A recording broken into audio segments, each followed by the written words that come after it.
S Jaishankar साहब ठीक है, लेकिन ट्रम्प पे पगला गया तब क्या कहेंगे? 50% टेरिफ लगे। लड़ना चाह रहा है भारत से, अभी ऐसा मिसाइल दे देगा जो S-400 को मार के गिरा दे। कह रहा है कि ब्राजील की इच्छा है तो हमें फोन कर सकता है। तो उसने उठा तो जानते हैं क्या बोल दिया कि हमको फोन कर रहा रहेगा तो हम नरेंद्र मोदी को करेंगे, ट्रम्प को क्यों करेंगे? ट्रम्प का इलाज कैसे होगा? भारत बोइंग के जहाजों को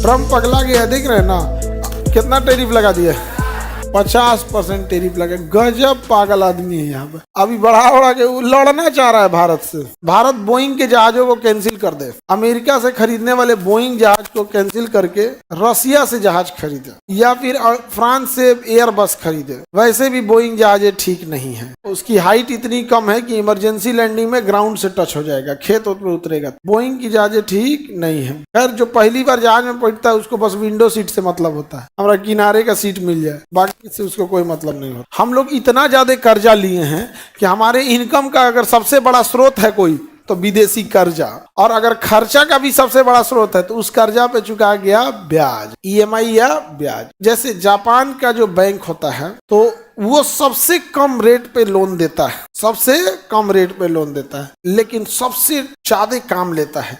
जैसे अब बुलेट ट्रेन बन रही है, तो बुलेट ट्रेन बन रही है तो उसके लिए पैसा कौन दे रहा है? जापान। तो भारतीय इंजीनियरों ने जब बुलेट ट्रेन के लिए पिलर गाड़े थे, सब पिलर, तो सोचिए लोन कौन दिया है? जापान। आके वो पिलरवा का क्वालिटी चेक कर रहा था, कहा था कि पैसा मेरा लगा है, पिलर खराब डूब जाएगा, 10 साल लेट हो जाएगा प्रोजेक्ट, मेरा पैसा डूबा हुआ है, हमको इससे मतलब। पिलर की क्या कर रहा था? मजबूती चेक कर रहा था। अपन इंजीनियर लेके आया था, अब पकड़ियो लिया कि जो पाइलिंग डाले हैं लोग वो लगभग 10 सेंटीमीटर अपने जगह से घसक गया है, समझ में गया? तो सबसे ज्यादा तगड़ा ऑडिटिंग जो करता है वो कौन करता है? जापान। सरकार क्या करेगी? अपनी उपलब्धियों को गिनाएगी, कहेगी हमने बुलेट ट्रेन चलाया, हमने UPI ID लाए, हम थे जिसने डिजिटली इतना आगे किए, हमारे काल में रिलायंस ने, जियो ने इतना सस्ता दिया।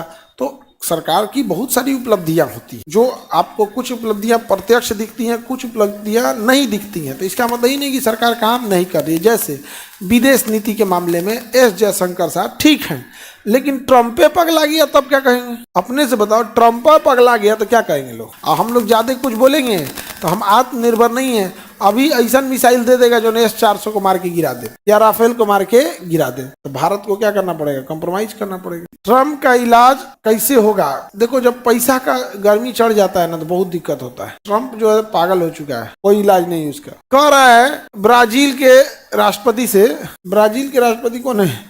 लूला कौन है ना, लूला है करके, लूला नाम है उसका, उसके ऊपर टैक्स लगा दिया। कह रहा है कि ब्राजील की इच्छा है तो हमें फोन कर सकता है। तो उसने उठा तो जानते हैं क्या बोल दिया कि हमको फोन कर रहा रहेगा तो हम नरेंद्र मोदी को करेंगे, हमको फोन करना रहेगा शी जिनपिंग को करेंगे, पुतिन को करेंगे, ट्रम्प को क्यों करेंगे? मीडिया के सामने बोल दिया वो, नहीं समझे? ब्राजील, वहां ब्राजील में ना आईफोन जो था, आईफोन अमेरिका की कंपनी है, आईफोन बेच रहा था और चार्जर नहीं दे रहा था, चार्जर नहीं दे रहा। ब्राजील का भाग यहाँ से, बेचना है तो चार्जर सहित बेच, नहीं तो नहीं बेच।